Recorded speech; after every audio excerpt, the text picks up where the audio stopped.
The year was 1955. Dwight Eisenhower was the President of the United States. The Brooklyn Dodgers were world champs, and in a small town in Mississippi, a couple of young lovers were about to embark on a journey of life and love that would change the world as they knew it. J.D. Thomas Reeves was born on March 30th, 1933 in Carbon Hill, Alabama. He was the first child of Johnny Dalton Smith Reeves and Jessie Inez Nelson Reeves. J.D. had light brown hair and big blue eyes. When he was a small child living in North Alabama, he was dedicated to his mother and leery of his alcoholic father. When J.D. was a boy, he made a bicycle from some spare parts that people had given him. He was proud of his hard work. J.D.'s dad, Johnny, came home for leave and took his bicycle and traded it on an old pickup truck. I scratched around town, borrowed, and people give me parts, and I made me a bicycle. So Pappy come home, and he took off, got drunk, rode my bicycle off. When he come back, he was driving an old 31 to 32 Dodge truck, with wooden wheels and wooden bed on it. So he pulled it in the backyard and left it, and he left, went back in the Navy, and then I got out there one day and figured out how to crank it and put it in gear. That damn thing jumped backwards, and the back bumper jumped up on an oak tree, and the wheels was off the ground, I couldn't move it.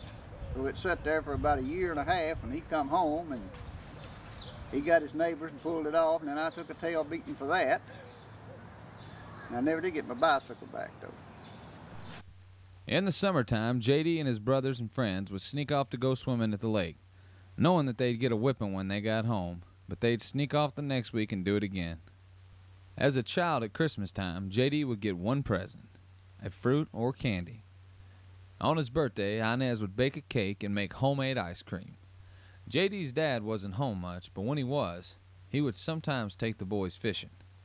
Johnny loved his beer and whiskey, and it was no secret to anyone that his drinking caused a lot of heartache to his family. Him and my uncle, me and Mama and my sister, we lived up in North Alabama. Daddy had an old 39 Plymouth. And him and Uncle Murray was drunk. He went around those sandbars and slid off in the ditch. And he told me and Mama to walk up the top of the hill and get somebody up there with an old horse to come help him pull the car out of the ditch.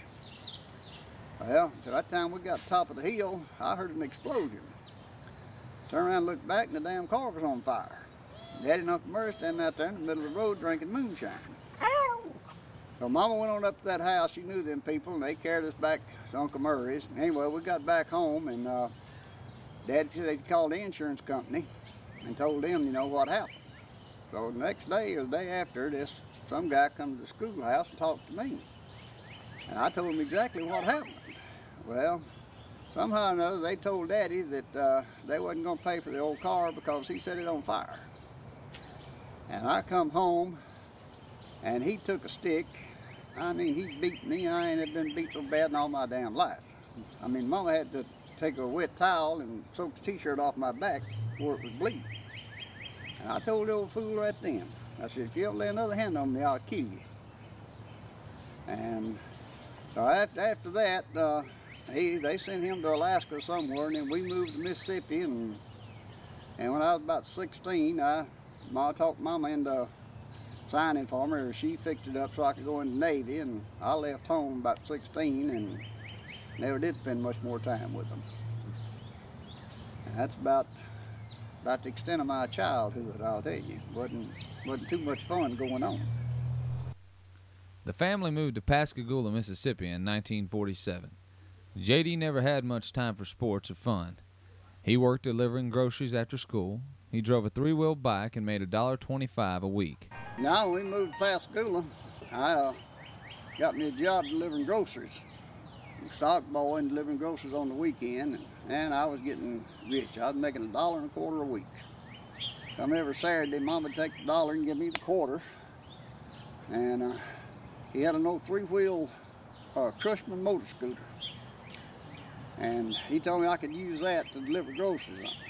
Well, I'd get about halfway across town, the damn thing quit running, I'd have to push it all the way back across town to the grocery store. And so finally he just give up on that and bought me a 3-wheel bicycle with a big old basket on the front to deliver the groceries. I did that till, well, I went in the Navy. And I didn't have too much fun with the grocery store either. In 1950, J.D. joined the Navy.